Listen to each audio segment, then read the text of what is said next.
from one place to another.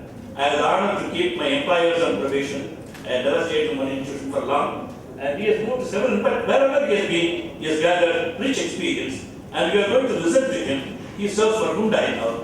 He has been in BEML and other institutions. And Mr. Nityanand is currently in HR and being in the private sector. And he is going to give us the insights from a private sector executive mind. What is the HR new business? I would like to say only one thing that would set my fellow panelists to discuss the subject. The current today's parent, the father, cannot be the father of those of our generation. Demanding. You should be demanding, but there's a way of telling things. Like that, for employees also, we have to prove them. And the psyche of the earlier generation was, these people don't know anything, we don't know, come on, let's come and talk. You are commanding, let's say. The Indian psyche is sometimes to meet an old man, oh, he was working under me. Sorry, there is no question of working under me, working with me, or working for me. So there is a main difference. Meet some 80 years, 75-year-old man, he was working under me. Then they thought, okay, now you can't just say anyone like that. You have to say, he's working for the institution. If you tell the institution, he's working for Ashok, he's working for Nucleus, or he's working with me. Whatever be your designation or his designation, you have got to work with me. So that is what the earlier session they told teamwork. I think they are, from all of their experience, they are going to tell us something on the new banks are taking our employees through HR to the next generation of challenging, demanding work. I leave the session to fellow panelists. Thank you.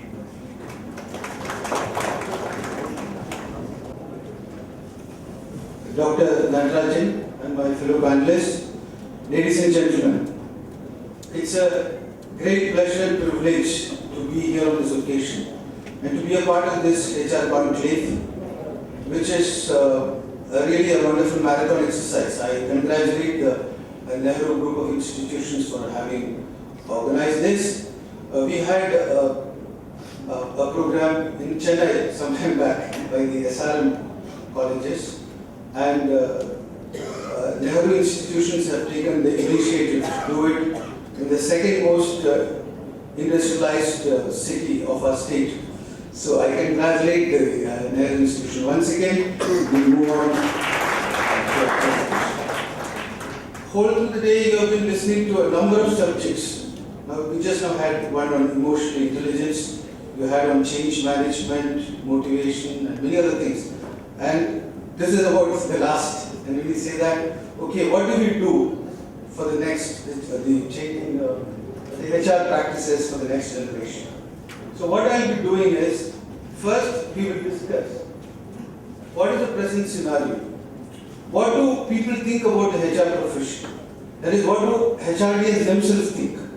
We'll also look at what do our customers, people from production, marketing, finance and all that, what do they think? How do we serve them? Then from there we will go ahead and say what then should be our new practices, the next generation practices. So there we will discuss many things. I will also be saying that we need to look at some new thinking for new possibilities. And there I will be discussing something on the power of appreciation, mind reprogramming, law of attraction, laughter yoga, and then again come back. And this is a part of that, what is HR practice of the next generation, then we come. The present scenario, I mean, this may be a little shocking for students, but this is the fact that many HR managers and practitioners feel HR does not get the respect due to it. Now you may think that, okay, I'm working in India and that's why people are not respecting me. If I was born elsewhere, if I was in the US, or if I was in Germany or some other place, maybe HR would have got more importance. Sadly, this is not true. Because I've been interacting on LinkedIn with people from all over the world, and they all feel the same way, that HR is not respected or getting executed. There may be a difference in the reasons. People may say different reasons, but they all agree that we have to go a long way before we can be treated as a key player. I would take you through to some of the things that they said. So one person, he said that we are like a stepchild of the business world. Somebody said we have become infatuated with best practices and have lost sight of driving meaningful business results through our work. And another person says HR is its own enemy. The next generation of HR is coming from a pool of talent that is simply part of the same school of thought. In other words, the same kind of trying to do the same thing, continue the same thing. They are not looking at new things or coming out from that. Then somebody said HR has remained playing the role of a corporate enforcer. So you are like a policeman trying to enforce and not being a corporate enabler. And another young lady said, till now I have worked with small, mid-setup companies. It's a general impression that HR professionals are assigned to arrange picnics and team games, which is very degrading. HR needs to get more creative and bold to make a real impact. Now these are all things told by HR people from all over the world. So let us look at what our people who are our internal customers, what they think about it. Now our internal customers feel that we are doing a lot of transactions, like we do recruitment, we do performance appraisal, we conduct promotion process, we organize training, all this. But to what extent that is actually meeting our real needs or exactly our needs is debatable. Because I tell you, the other day I was meeting a marketing manager and he told me, you guys, you give a deadline, you give a letter saying that you should give us the manpower requirement of your department by October. Deadline. And then immediately after that, 1 week later, I get a letter from the finance saying, you should tell me what is the budget in another 1 month. Now, unless I know what is my plan, unless I know my marketing plan, how can I tell how many people I need? How can I tell how much money I need? But you HR, finance and other people, you are having your KPI, you just want that this should be done, that's all. But is it actually serving you? This is that question. Then, not contributing to the real needs of the internal customer. So when I go there, see the problem is, I may be giving even a wonderful thing, I may be giving Amrit also. But if that person doesn't believe it's useful to him, then it's of no use. Like for example, I say that I'm interested to do talent management, I do performance appraisal. But that guy is more interested, he has a problem, he has an absenteeism problem. Many of these people, about 6-7 people regularly don't come for work at all. So if I can actually do some counseling, or I can arrange with Alcoholics Anonymous or somebody and get his alcoholic problem solved, and out of these 7 people, 4 of them are now coming regularly for work. Then they start looking at me with respect and say, this HR is really doing something for me. Then, once they have trust in me, I can tell more about what I can do for them more. So initially we have to address the needs of the people. Another thing they feel is that HR does not make efforts to understand the business it seeks to serve. Does not have detailed understanding of the production process and realities on the ground, hence unable to respond effectively to the practical requirements of shop floor. Now, so this is one thing I have to tell students. You have to go out there. Just now I was talking with Dr. Natarajan. He was saying the same thing. We have to go out to the place where the activity is there. Suppose we sit in a place and we say that, okay, this year we have decided to cut manpower by 10%. Without going into details. A particular place they may have a lot of difficulties. But on the other hand, if you know how many people are required, if you are seeing the process, you can convince them. And also, nobody can fool you. If you ask for more people, why do you need more? I don't understand. So, our strength will come from understanding our process better. Training and other related activities are a good field factor, but do not impact the actual work significantly. Now, this has been a challenge. I'm from the learning and development. What we are now trying to do is show to the people that this training is not, many people think that, okay, he has done a good work, so let me send him for a nice training in a resort. No. We are trying to show that whatever training he is going to get, what is the connection between that? So we are having one-to-one reviews. After 6 months, we are having again further reviews, both with the department heads and the employee, to show that this is connected. It's not just for fun. What then should the next generation HR practices be? So now we have heard what is it we think of ourselves, what is it our customers and other people think about us. Now against this background, we have to see what should be the next generation practices or approach, I would say. So we have to be an answer to most of the concerns voiced in previous times. All HR practices should be directly connected to the business strategy and meet customers' needs. Now what happens is when we are, already I discussed, people are complaining that they don't know the business. So we have to do that. One of the ways I feel that we can show the connectivity is to have the business excellence model. There we have the enablers and then we have the results. So we are able to say that because of these enablers or processes, you are getting this result. And HR also naturally will be able to show that I am doing these things in this particular way, and because of that, you are having wonderful people. I am recruiting correctly, so this is happening. So whether it is EFQM or Barclays or our own CII, Excellence Award, whichever companies are having it, I think HR should encourage that. Because then we will be able to show that there is a connectivity between our work and the end result. All transactions connected and fulfilling the basic objective. Less of policing and more of catching people doing things right. Now, the problem is if nobody likes a policeman. Today, even if I get a problem, my car was with somebody, I would rather not go to the policeman because he will make my life even more miserable. So, if HR has got such an image, then better change that. We are not just there just to find fault with people. We should encourage. When people are doing right, we have to say you are doing right. And we have to change that role and become enablers. Clarify line management's role and engage top management in creating and owning human resource strategy. Now, generally, if you go to the line people, a production person, what he thinks that the HR people or HR related matters are not his concern. Suppose there's a small IR issue, where is the IR? But we have to show the clarity that those people are your employees. You are the father. The other guy is a neighbor or an uncle. But it is the father who has to take care of his children. And it is only then he will have respect for you.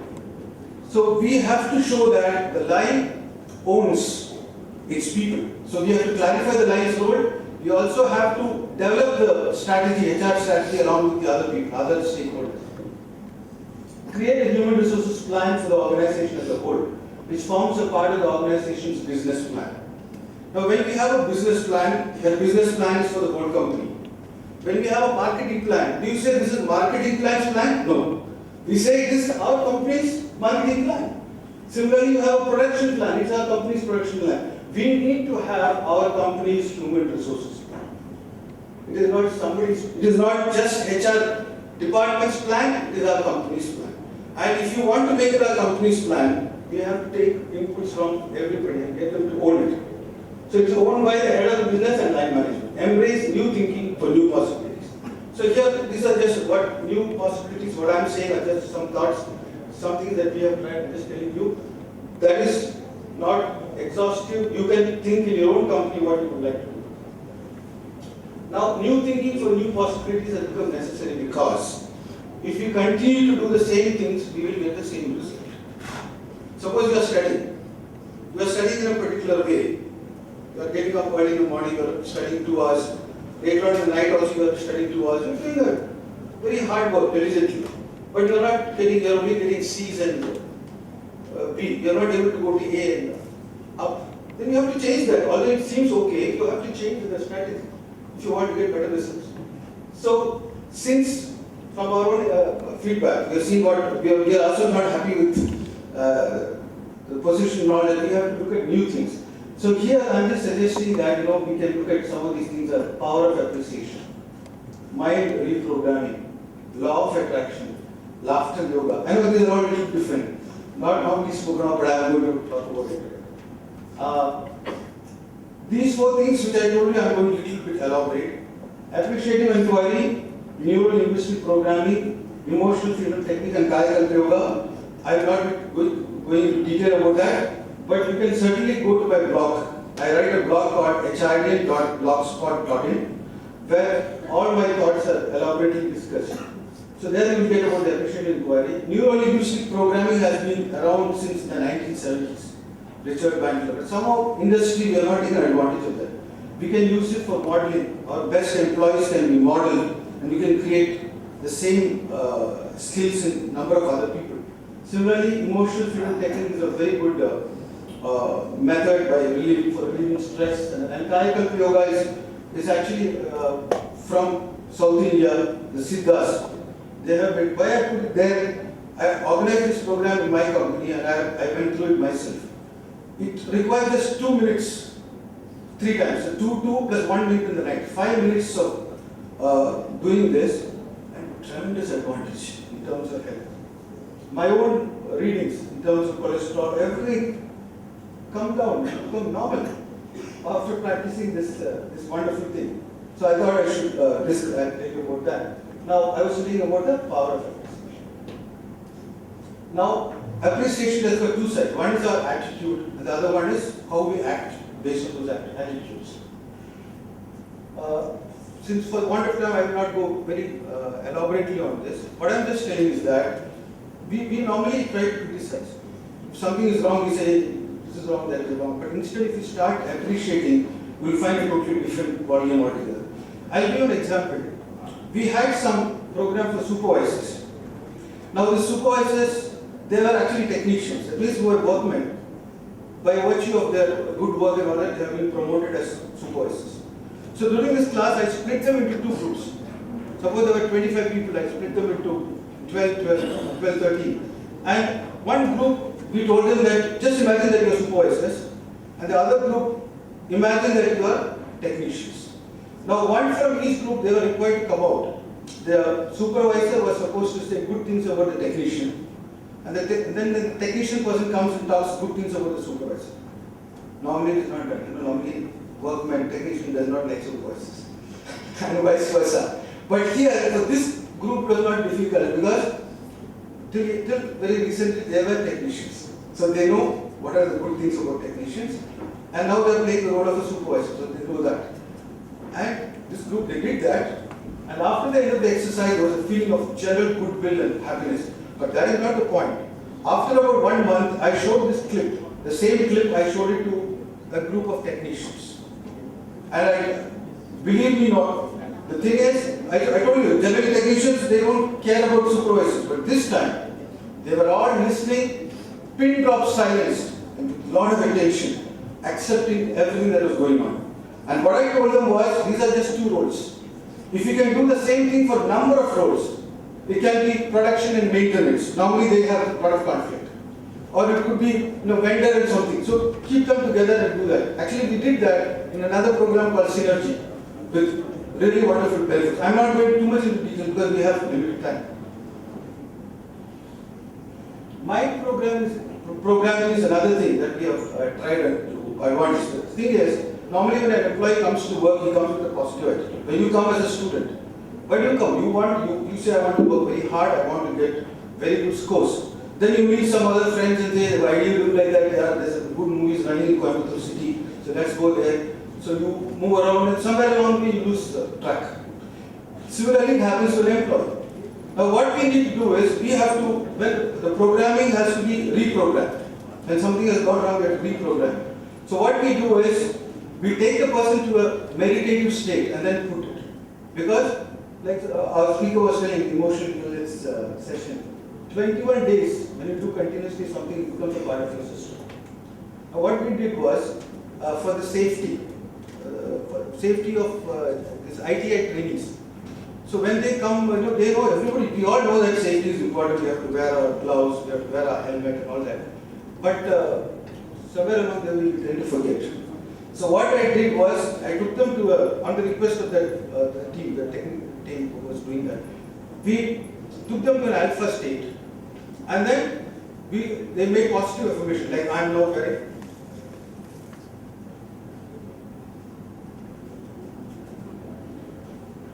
says we are running out of time. So that's why, in fact, that's one of the reasons why okay, this is about law of attraction. I would request you to read the book, The Secret. It's a very powerful book. Based on this, we do classes for our new employees. The implication of the law of attraction is that we can use it for our personal things, like for our prosperity, peace, health, harmonious relationships, and we also can use it for in the departments. Anyway, the process it takes time. The base for that is that one has to feel good. Please read the book The Secret. Presently, we are going through very difficult times. We have situations where in America students they start shooting the teachers. Why America? In Chennai, a teacher was stabbed by one of the students. Similarly, in Maruti, we had mob of employees who attacked senior executives and 3 people were killed. So, if HR in such a situation can bring some amount of stability, that is where EFT, emotional freedom technique, which is a tapping technique, laughter yoga, all these things can do a lot of good. I'll just show you a very small clip in just seconds. Click on it, just